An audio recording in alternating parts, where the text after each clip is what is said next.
हाय। आज के इस वीडियो में हम डिस्कस करने वाले हैं प्रोडक्ट लाइफ साइकिल के बारे में। प्रोडक्ट लाइफ साइकिल नाम से ही आप समझ गए होंगे कि किसी प्रोडक्ट की शुरुआत से लेके एंड तक हम जो साइकिल होती है उस बारे में पढ़ेंगे कि प्रोडक्ट कहाँ से स्टार्ट होता है और कहाँ पे एंड होता है। ठीक है, प्रोडक्ट लाइफ साइकिल बहुत सिंपल है। ऐसे समझो जैसे कि एक ह्यूमन से अगर आप उसको करते हो कंपेयर।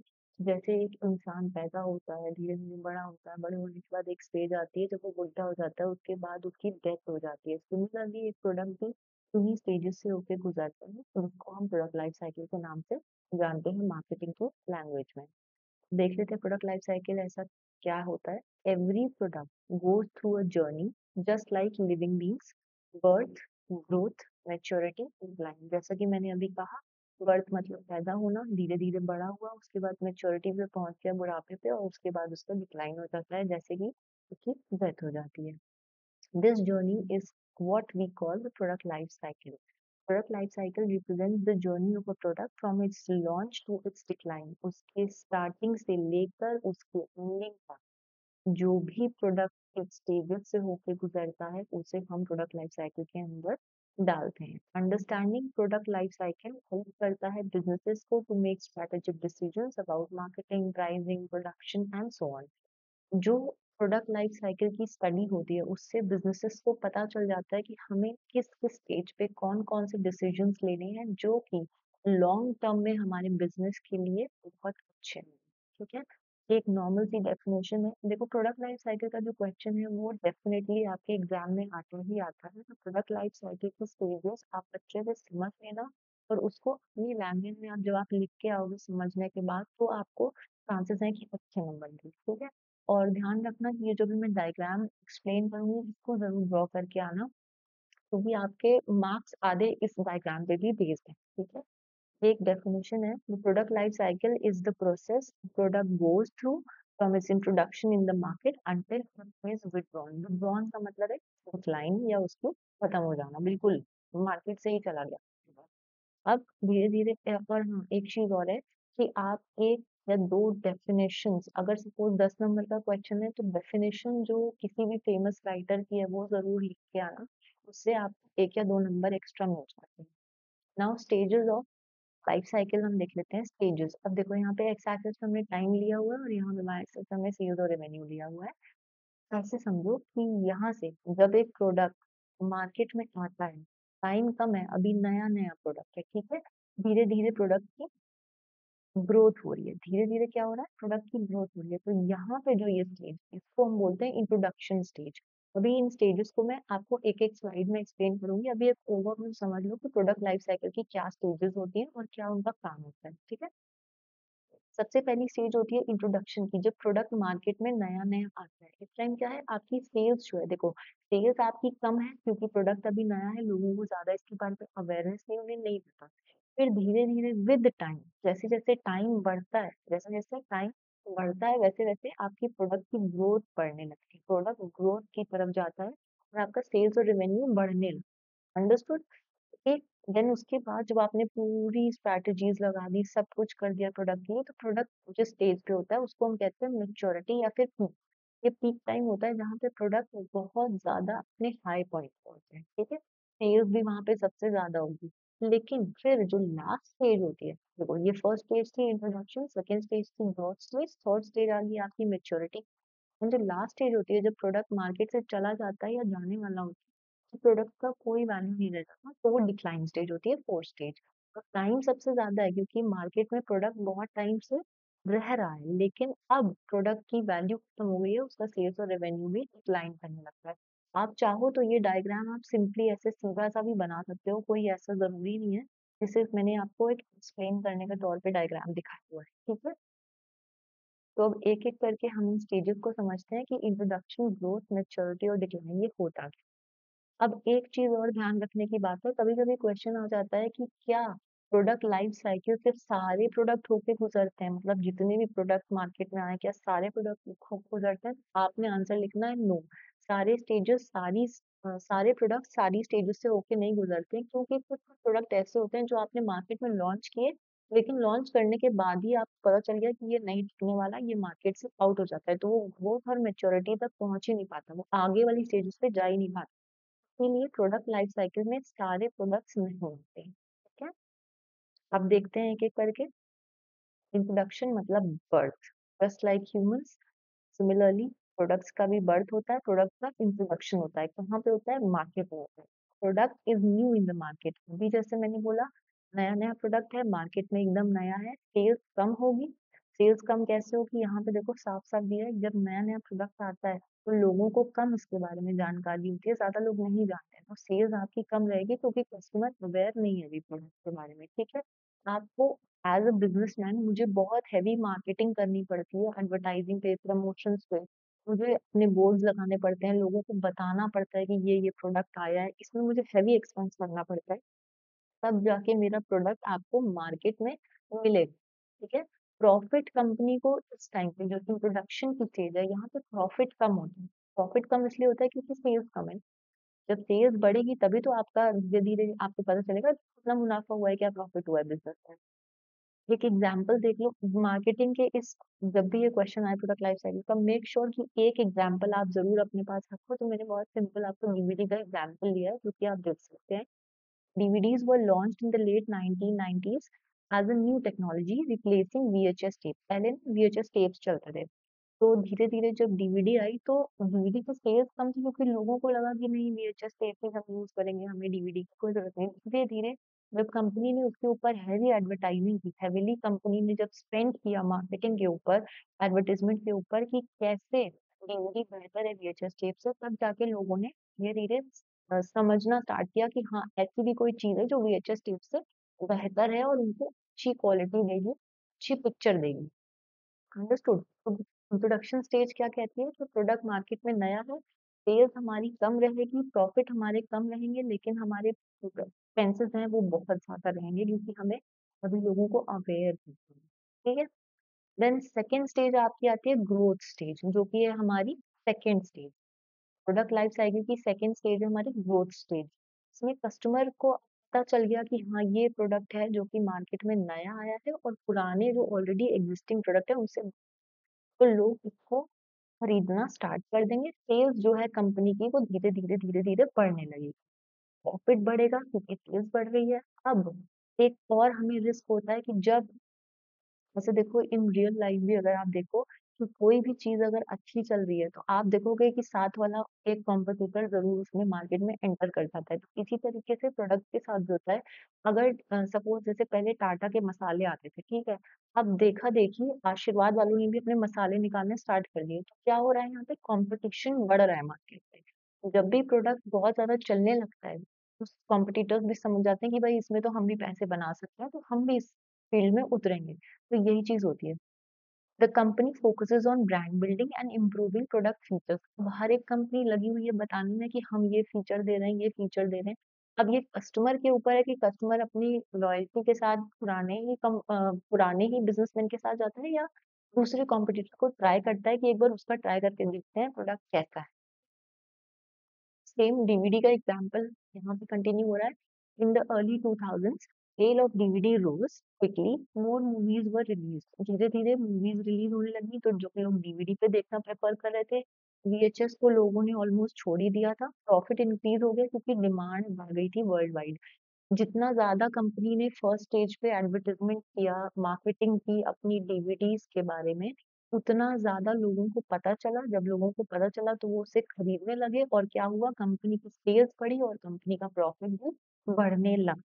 ठीक है, इसमें ग्रोथ स्ट्रैटेजी कंपनी की क्या थी कि कंपनी ने जो पहले प्रोडक्ट लॉन्च किया था उसमें कुछ बेहतरी करी, कुछ एट्रीब्यूट्स डाले, कुछ चेंजेस किए, चाहे वो पैकिंग से रिलेटेड हो या ओवरऑल अपीयरेंस से रिलेटेड हो। अब कंपनीज ने डिस्ट्रीब्यूशन चैनल चेंज किया, पहले आप दुकान में जाके डीवीडीज खरीद सकते थे लेकिन फिर वो ऑनलाइन भी आने लगी। इस तरीके से करके जब आप सोचोगे ना तो आप आंसर को लेंदी भी बना पाओगे और अपनी बात को कह भी पाओगे सिंपल लैंग्वेज में, ठीक है? देन जब ग्रोथ स्टेज हो गई, जब लोगों को पता चल गया, लोग खरीदने लगे, देन थर्ड स्टेज जो आती है आपकी वो होती है मेच्योरिटी की, जो कि होता है हमारा पीक पॉइंट। जैसे कि इस डायग्राम में मैंने बना के रखा हुआ है, ये थर्ड पॉइंट जो है ये पीक पॉइंट है, ठीक है? मैच्योरिटी पीक पॉइंट, यहाँ पे सेल्स सबसे हाईएस्ट पॉइंट पे रहती है, सबसे ज्यादा सेल्स थर्ड पॉइंट पे रहती है, जिसमें कि कस्टमर्स चाहता है कि आपका प्रोडक्ट ही बाय करे वो। Market become saturated. अब सैचुरेटेड मीन्स कि जितने ये देखो आपने इकोनॉमिक्स में पढ़ा होगा, मैं आपको जल्दी से सिंपल लैंग्वेज में बताती हूँ। मार्केट बिकम सैचुरेटेड मतलब कि जितने पोटेंशियल कस्टमर थे वो आपका प्रोडक्ट बाय कर चुके हैं। अब रेयरली आपके पास कोई कस्टमर है जो खरीदेंगे, या फिर आप कॉम्पिटिटर्स के कस्टमर्स को छीन के अपने प्रोडक्ट बेचोगे। इस टाइप से मार्केटिंग में चलता है, ठीक है। मार्केट बिकम सैचुरेटेड इस स्टेज पे। Intense price competition. अब जितने भी कॉम्पिटिटर्स हैं वो, क्योंकि सारे कस्टमर तो ऑलरेडी इन्वॉल्व हो चुके हैं परचेजिंग में, तो कॉम्पिटिटर्स प्राइस से खेलते हैं कि मैं इतना प्राइस कम कर देता हूँ या इतनी अच्छी क्वालिटी दे देता हूँ तो शायद लोग खरीद लें। प्रोडक्ट की उतनी अब वैल्यू नहीं रह जाती, प्रोडक्ट एकदम पीक पे है, ठीक है। एग्जाम्पल सेम डीवीडी वाला कंटिन्यू हुआ है। By the mid 2000s almost every house hold had the DVD players, ठीक है। हर एक हाउस होल्ड के पास डीवीडी प्लेयर था। अब कोई भी आपका वीएचएस प्लेयर को नहीं यूज कर रहा था उस टाइम पे। सेल्स एकदम हाई पॉइंट पे थी। Had reached it's competition, excuse me, competition बढ़ गया था। प्राइजेस धीरे धीरे कम हो रहे थे क्योंकि अब सारे लोग एक ही चीज बेच रहे हैं, ठीक है। तो कोई ना कोई तो प्राइस ड्रॉप करके और कस्टमर बनाने की कोशिश करेगा। इसीलिए मेच्योरिटी पॉइंट पे आपके कॉम्पिटिशन्स जो है वो ट्राई करते हैं कि वो कम प्राइस बेच दें ताकि आपके जो कस्टमर्स हैं वो उनके पास चले जाएं। समझ रहे हो बातों को? आप एक साथ करके जोड़ो, अब आपको समझ में आएगा कि मैं क्या समझा रही हूँ, ठीक है। देन लास्ट स्टेज जो कि आपकी फोर्थ स्टेज है, दैट इज द एंड या डिक्लाइन ऑफ अ प्रोडक्ट। वहां पे प्रोडक्ट बिल्कुल ऑलमोस्ट मार्केट से खत्म हो जाता है, ये फोर्थ स्टेज। डायग्राम जरूर बना के आना, बार बार रिपीट कर रही हूँ, ये क्वेश्चन जरूर आता है एग्जाम में। देन उसके बाद डिक्लाइन जो स्टेज होती है, इसमें क्या है, सेल्स जो है डिक्रीज करती है rapidly. Sales start falling due to new technology, changing customer taste and substitute. Again I am repeating that same thing कि सेल्स इस पॉइंट पे एकदम कम होने लगती है। क्यों? क्योंकि कस्टमर का या तो टेस्ट चेंज हो जाता है, या फिर कस्टमर को जो आप बेच रहे हो उससे अच्छा कुछ प्रोडक्ट मिल रहा है, उसका कोई सब्स्टिट्यूट मिल रहा है, या फिर कोई न्यू टेक्नोलॉजी ज्यादा इन्फ्लुएंस कर रही है कि मुझे ये न्यू टेक्नोलॉजी चाहिए, अब मुझे बस हो गया, अब मैं और नहीं खरीद सकता ये प्रोडक्ट, ठीक है। कंपनीज इस पॉइंट पे आके जब डिक्लाइन पे कोई प्रोडक्ट आ जाता है तो या तो कंपनी उसको डिसकंटिन्यू कर देती है, या फिर उसी में कुछ चेंजेस लाके उसको रिवाइव करने की कोशिश करती है। स्टेज पे प्रमोशन एक्सपेंसेस कंपनी बिल्कुल नहीं करती क्योंकि सबको पता है अब ये प्रोडक्ट मार्केट में नहीं चलेगा। एग्जाम्पल सेम डीवीडी वाला कंटिन्यू करके, एक टाइम ऐसा आया था जब आपकी ऑनलाइन स्ट्रीमिंग बहुत ज्यादा चलने लगी थी, डीवीडी प्लेयर्स को कोई नहीं मानता था। आपने खुद भी नोटिस किया होगा, पहले आपके घर में डीवीडीज थी, आप तो खुद सीडी लेके आते थे, चला के देखते थे। लेकिन अब सबके पास नेटफ्लिक्स है भाई, अमेजोन प्राइम है, किसी के पास वी है, तो सब ऑनलाइन स्ट्रीमिंग कर लेते हैं। हार्डली अब तो कोई हॉल में भी जाता होगा। So today they are almost obsolete। यहाँ पे डीवीडी प्लेयर्स का एग्जांपल है, तो दे आर ऑलमोस्ट ऑब्सोलीट। अगर आपके पास कोई और एग्जांपल है आपकी बुक में दिया है तो आप वो भी लिख सकते हो, ऐसा जरूरी नहीं है कि सब डीवीडी ही लिख के आए, ठीक है। तो ये हमने समझी थी चार स्टेजेस की, stages of product life cycle की चार stages: introduction, growth, maturity and decline. अब इसके बाद हम देखते हैं कुछ फैक्टर्स, फैक्टर्स जो कि अफेक्ट करते हैं प्रोडक्ट लाइफ साइकिल को। सबसे पहला आता है मार्केट डिमांड। अब देखो भाई, जिस चीज की डिमांड ज्यादा होगी, चांसेस हैं कि वो प्रोडक्ट ज्यादा ग्रो करे, ज्यादा देर मार्केट में टिका रहे। लेकिन अगर उस चीज की डिमांड नहीं है तो चांसेस है कि वो प्रोडक्ट जल्दी डिक्लाइन स्टेज की तरफ आ जाए। फॉर एग्जाम्पल, बारिश का सीजन अगर होता है तो बारिश में लोगों को किस चीज की जरूरत है? रेनकोट्स की, अम्ब्रेलास की, छातों की जरूरत पड़ेगी। सिमिलरली कोविड के टाइम पे लोगों को प्रोटेक्शन मटेरियल ज्यादा चाहिए था, सैनिटाइजर, ग्लव्स, जो भी चीजें आपको कोविड के टाइम चाहिए थी, क्या वो आपको अब चाहिए? नहीं चाहिए। तो मार्केट डिमांड बहुत जरूरी है प्रोडक्ट लाइफ साइकिल को इफेक्ट करने के लिए। मार्केट डिमांड जैसी होगी वैसे ही आपकी प्रोडक्ट लाइफ साइकिल इफेक्ट होगी।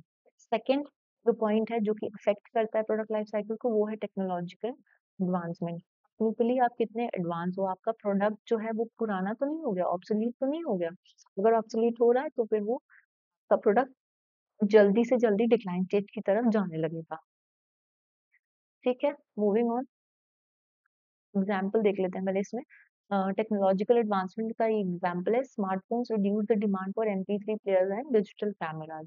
पहले देखो छोटे-छोटे डिजिटल कैमरास चलते थे, बहुत ज़्यादा लोगों में क्रेज़ था कि मुझे डिजिटल कैमरा लेना है। लेकिन अब क्या हो गया है, लोगों के फ़ोन में ही सारे फीचर्स हैं, तो उनको अलग से कैमरा कैरी करने की कोई ज़रूरत नहीं पड़ती, ठीक है? क्योंकि हम टेक्निकली एडवांस हैं। मेबी आने वाले टाइम में कुछ ऐसा हो जाए कि हम स्मार्टफ़ोन की भी ज़रूरत ना पड़े फ़ोटो क्लिक करने के लिए, कुछ अलग ही डिवाइसेज़ आ जाएँ, यू नेवर नो। देन उसके बाद competition, more competitors shorten the maturity stage because customers have many options. देखो कोई प्रोडक्ट है, ठीक है? उसके अगर बहुत सारे कॉम्पिटिटर्स हैं, तो ज़रूरी नहीं कि वो चारों स्टेजेस से होके जाए। कभी-कभी प्रोडक्ट मार्केट में आया, आते ही पता चला कि उसके तो बहुत सारे कॉम्पिटिशन है और बहुत सारा कॉम्पिटिशन है, प्रोडक्ट डिक्लाइन हो गया। वो इंट्रोडक्शन के बाद उसकी सेकंड एंड थर्ड स्टेज पे गए नहीं, वो सीधा डिक्लाइन हो गया। Example Coke versus Pepsi keep both in maturity stage with heavy competition, ठीक है? देन उसके बाद marketing strategies, strong promotion, branding, pricing, distribution can extend a product life.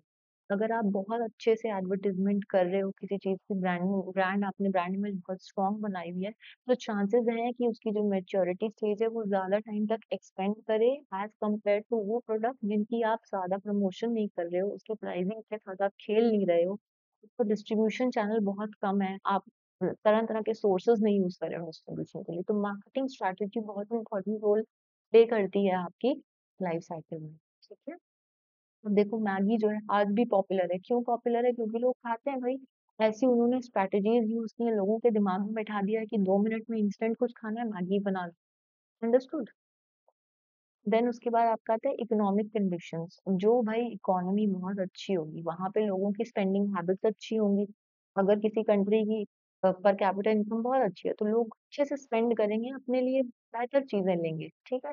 लेकिन अगर कहीं पे रिसेशन आ रहा है जहाँ इकोनॉमी डिक्लाइन कर रही है, तो हो सकता है कि कस्टमर कॉस्ट कटिंग करे, सेल्स कम हो जाएगी।